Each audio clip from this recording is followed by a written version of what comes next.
Welcome to GeoVerse Lab, where geography comes alive, science makes sense, and every corner of our planet has a story to tell.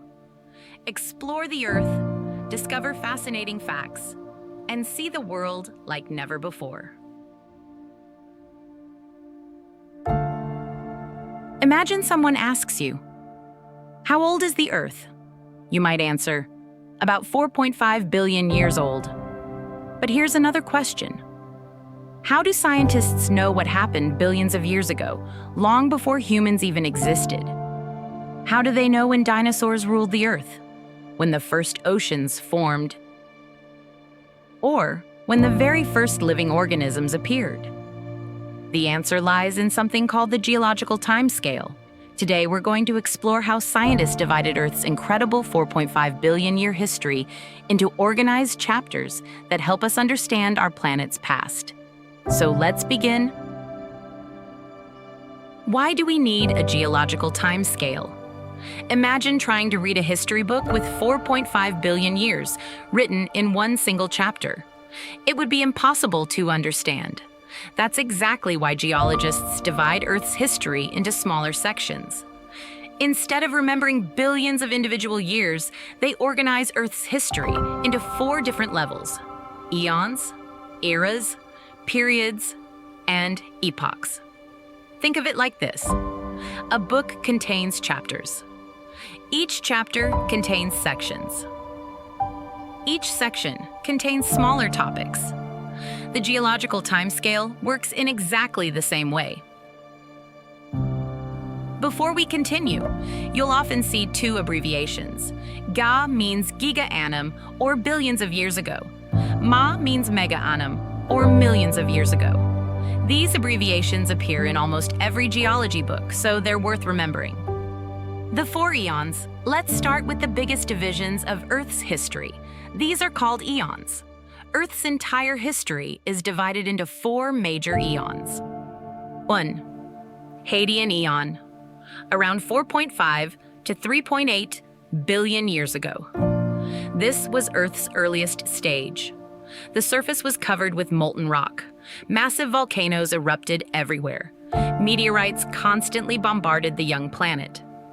The moon was formed during this chaotic period. Life didn't exist yet. Earth was simply too hot.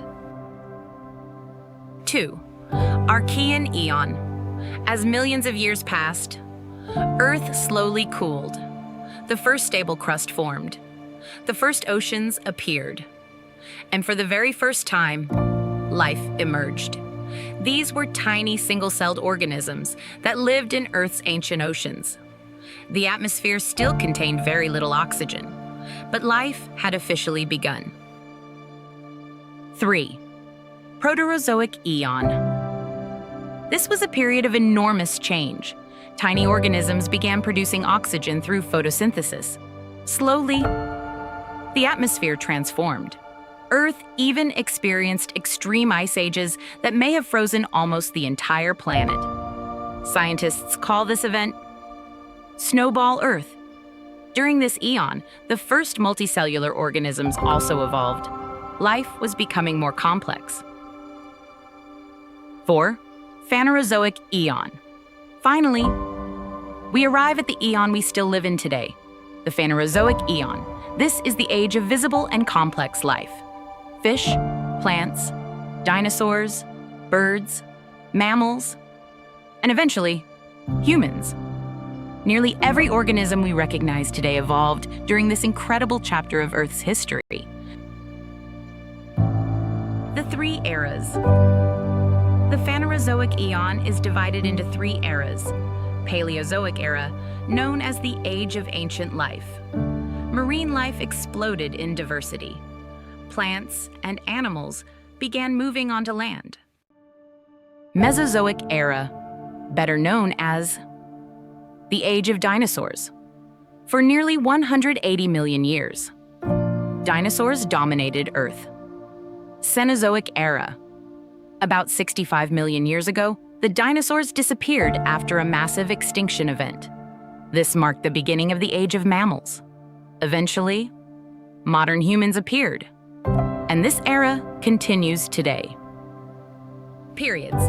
Each era is divided into even smaller sections called periods. These include famous names like Cambrian, Ordovician, Silurian, Devonian, Carboniferous, Permian, Triassic, Jurassic, Cretaceous, Tertiary, and Quaternary. That's a lot to remember. So geologists use a simple mnemonic. Every camel often sits down carefully. Perhaps their joints creak terribly. Q. It may sound funny, but it makes memorizing these periods much easier. Epochs. The final level is called an epoch. Within our current Cenozoic era, scientists divide time into smaller epochs, such as Paleocene, Eocene, Oligocene, Miocene, Pliocene, Pleistocene, and finally, the Holocene, the epoch we live in today. Some scientists even suggest we've entered a brand new epoch called the Anthropocene, because human activities are changing Earth's climate and environment. However, this idea is still being debated. Conclusion. So today, we learned that Earth's 4.5 billion year history isn't just one enormous timeline. It's carefully organized into eons, then eras, then periods, and finally, epochs. Understanding this structure makes it much easier to study Earth's history and everything that happened along the way. In the next video, we'll begin exploring each of these periods in much greater detail. Until then, if you enjoyed this video, don't forget to like, share, and subscribe to the channel. Thanks for watching, and I'll see you in the next one.